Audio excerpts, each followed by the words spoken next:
Hello and welcome to defeatburnout.com. My name is Emma and I show up on YouTube every week with tips and resources to help anyone who is currently facing burnout in their lives to get clarity on why it's happening to me and what I can do about it. So today I wanted to talk a little bit about what does burnout feel like. Quite often it's a sneaky condition that just kind of catches up on you without you realizing that it's happening, which can be so frightening for the individual, but also a really difficult thing to watch a loved one go through. So this video is definitely for you if you suspect that you might be on the path to burnout, or if there's someone in your world who you're concerned about and believe is experiencing burnout. So let's talk about what burnout feels like.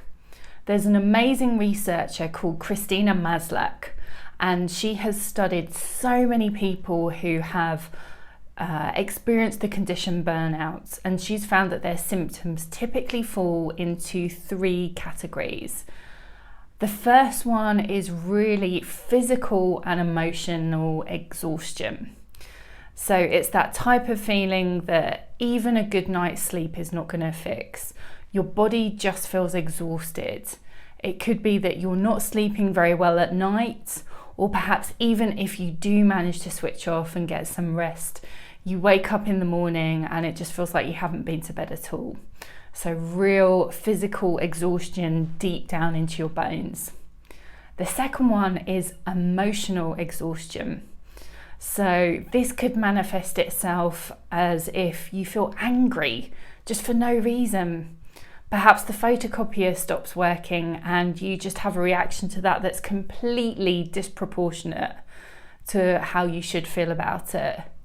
Perhaps you're crying regularly, seemingly for no reason. Your emotions are just not quite in check with how they normally are. The next feeling is that you're becoming more detached. You're feeling more separate, perhaps from your work that previously you enjoyed, you feel that it gave you meaning, and now just suddenly it's not doing it for you anymore. You feel perhaps a bit numb when you're in the office, just like it's Groundhog Day, things are happening around you, but you're not a part of it anymore. So you've started to detach, and it might not just be happening at work. Perhaps at home you've started to just sit in the bathroom just to get away from it all, to get away from people. Perhaps you've stopped accepting invitations on a weekend because it just all feels too much. You're detaching from the world and the people around you as a coping mechanism. It can start as small things and then gradually over time result in you being very isolated, dealing with this condition all on your own. So it's definitely something that we want to stop before it goes too far. And then the third set of symptoms are you just suddenly feel less productive, less effective. Perhaps you're in a busy corporate role and you've always prided yourself on just how much you get done in a day. Suddenly you're working the same hours, but tasks are taking longer and longer. Or perhaps you're looking at something on your to-do list that normally would be quite easy for you, but you don't even know where to start. It's like you've got a brain fog. So they're the three key symptoms to indicate that burnout is coming, but they manifest in different ways for different people and they build up gradually over time. So my story was very similar really. I experienced many of those things, but I didn't realise until it was too late. So I can remember a sense in my corporate career of, gosh, is this all there is to life? Waking up super early every day. I was up about 4:45 in the morning, travelling into work for about 45 minutes to an hour, going to the gym, and it just felt like I was on a hamster wheel.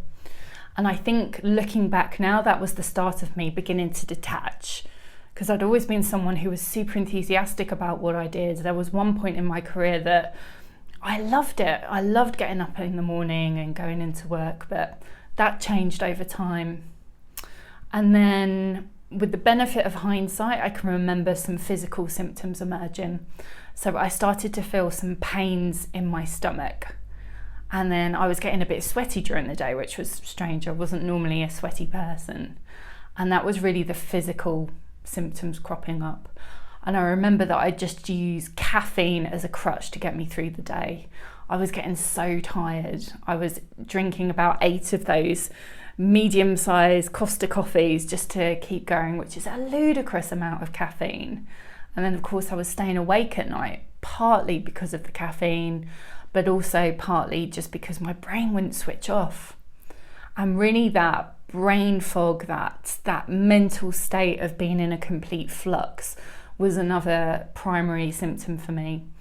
I can remember just sitting at my desk being so overwhelmed by the hundreds upon hundreds of emails that I had, by my to-do list that got longer every day, and I couldn't think clearly about where I needed to start. I was just in this complete state of overwhelm. And actually burnout hit on the day where I thought I was getting good at the self-care.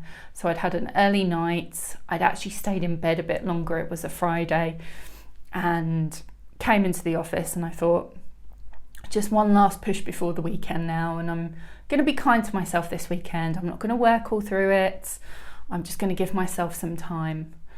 But towards the end of the day, I had a big meeting and something went wrong in that meeting, and it was just the straw that broke the camel's back. Suddenly, I couldn't control my emotions. It was like some fireworks had gone off in my head, and I was in a complete state of fight or flight. And I can remember just running out of the office that day in tears. I was wearing dark sunglasses on the public transport on the way home just to try and separate myself from everyone else and just kind of be in my own bubble. And I got home, and that weekend I could barely get out of bed. I was having the most terrible nightmares, waking up in sweats, terrified, and then vomiting. And looking back now, there were definitely signs, but I missed each of them until my body and my mind basically told me, you're not listening, we're making the decision for you. And it was a frightening time. At that point, I didn't even know what burnout was, and that's what I was experiencing. And I'd let it go on for so long that the only solution was going through the medical process. So I share this story not to scare anybody or to say this is the blueprint for burnout. This is just how it manifested in my life. And it took me a long time to be able to talk about it. But actually, it's in the talking and in the sharing that we let people know that it's okay to have issues, particularly in the workplace, and it's not a sign of weakness to reach out and need help or some time out.